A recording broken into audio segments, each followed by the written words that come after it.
Hello everyone, আসসালামু আলাইকুম। কেমন আছেন সবাই?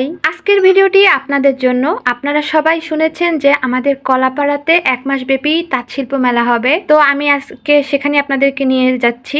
যেহেতু প্রস্তুতি এখনো চলতেছে, জাঁকজমকভাবে মেলার আয়োজন করা হচ্ছে এই প্রথমবারের মতো। আশা করি খুব সুন্দর একটি মেলা হতে যাচ্ছে। এই প্রথমবার কলাপাড়ায় 1 মাস ব্যাপী মেলা হবে। আর আমি প্রথমেই গেট থেকে ঢোকার ডান সাইডের দোকানগুলো আপনাদেরকে দেখাবো। আর এই ডান সাইডের যে ডেকোরেশনটা, এটা পুরোই হচ্ছে গিয়া কুয়াকাটা রাখাইন মার্কেটের মতো।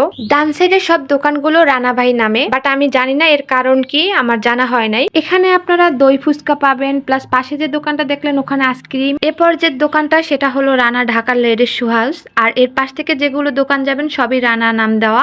আপনাদের নিত্য প্রয়োজনীয় সামগ্রী সবই আছে। আপুর আপনারা চলে আসতে পারেন। জুতাটাও আছে, যেটাও মিস যাবে না। তারপর প্লাস্টিক টাইপেরও সব কিছু আছে। তাঁতশিল্প মেলা যেহেতু, তাই অবশ্যই সব কিছু থাকবে। এটা দই ফুচকা ঘরের পিছন সাইড, মানে এখনো দোকানের কাজ কমপ্লিট হয় নাই। এটা পুতুলের ঘর। এবার সামনে হয়তো পাখি বিক্রি করা হবে। আর এটাই হলো ডান সাইডের ভিডিও। এতক্ষণ ডান সাইডের ভিডিও দেখালাম, আর এখন দেখবেন বা সাইডের ভিডিও। আর এই স্মোক বিস্কুটের দোকানটা বা সাইডে মাঠের মাঝখানে। স্মোক বিস্কুট ধোয়া ওরে নাকি, বিস্কুট খেলে অবশ্যই একবার ট্রাই করবেন। আশা করি খুব সুন্দর একটি মেলা হতে যাচ্ছে। অবশ্যই সবাই আসার চেষ্টা করবেন। আর হ্যাঁ, গেট থেকে ঢুকতে কিন্তু অবশ্যই টিকিট কেটে ঢুকতে হবে। আর এই একটা টাওয়ার দেখা যাচ্ছে, এটা কিসের জন্য আমি জানি না, কালকে আসলেই বুঝতে পারবো এটা কিসের। আর এরপর আছে চিংড়ি হাউস অ্যান্ড মিনি চাইনিজ। এটা গেটের বাস সাইডের শেষ দোকান। আর তার একটু পাশেই আছে ভূতের বাড়ি, অবশ্যই আসবেন কিন্তু। আর এরপরই আছে বিভিন্ন রাইড, নৌকা, রেল, দেন নাগরদোলাও আছে। আর এটা কিন্তু মাঠের বাস সাইডে।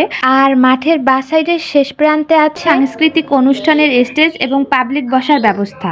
আর তার পাশেই আছে দোলনা রাইড, দেন লটারি ঘর, মেবি আমি শিওর না। আর রয়েছে ট্রেন রাইড। আর সব থেকে আকর্ষণীয় হলো ওখানে যেটা দেখছেন, এখানে নাকি কার রেস হবে। আমি এখনো শিওর না। যেহেতু বর্ষা হওয়ার সম্ভাবনা আছে, তাই প্রোটেক্ট নিয়ে সবকিছু করা হয়েছে। দেখতেই পাচ্ছেন প্রতিটা দোকান থেকে শুরু করে সবকিছুই সেফটি ভাবে করা হয়েছে। জানি না আজকের ভিডিওতে আপনাদেরকে কতটুকু কি দেখাতে পেরেছি। তবে ভিডিওটি ভালো লাগলে অবশ্যই লাইক, কমেন্ট, শেয়ার করে পাশে থাকবেন। আজ এ পর্যন্তই। আল্লাহ হাফেজ।